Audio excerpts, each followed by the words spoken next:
ইতিমধ্যেই নির্বাচন কমিশনের কাছে চিঠি পাঠানো হয়েছে ঘাটাল মাস্টার প্ল্যানের কাজ শুরু করার জন্য। এটা কোনো প্রতিশ্রুতি নয়, এটা কাজ শুরু হচ্ছে, এটাই বলতে চলেছি। আপনাদেরকে রাজনীতি বোঝানোর ক্ষমতা আমার নেই, আপনারা সব কিছুই জানেন। 25শে মে যদি মনে হয় আপনার এই ভাইটা, আপনার এই ছেলেটা, আপনার এই ভূমিপুত্র প্রার্থীটা যদি ঠিকঠাক কাজ করে থাকে, তাহলে আপনারা জানেন কাকে ভোটটা দিতে হবে। এই গরমে এত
প্রার্থীরা দেশ নিয়ে গ্রামে গ্রামে যাচ্ছে ভোট চাইবার জন্য, কিন্তু আমি আপনাদের জন্য ভোট চাইতে আসি না, আপনাদের কাছে ভোট চাইতে আসি।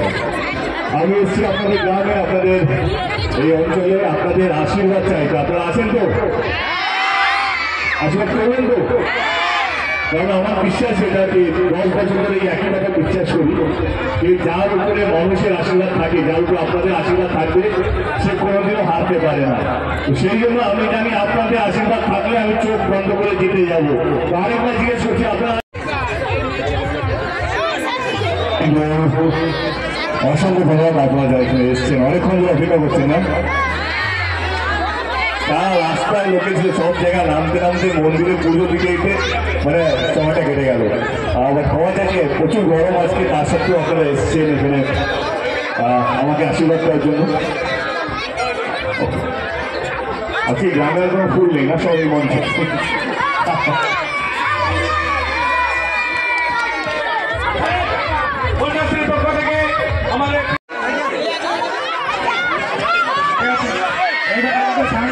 সাংসদ প্রার্থী দীপবতী নমস্কার।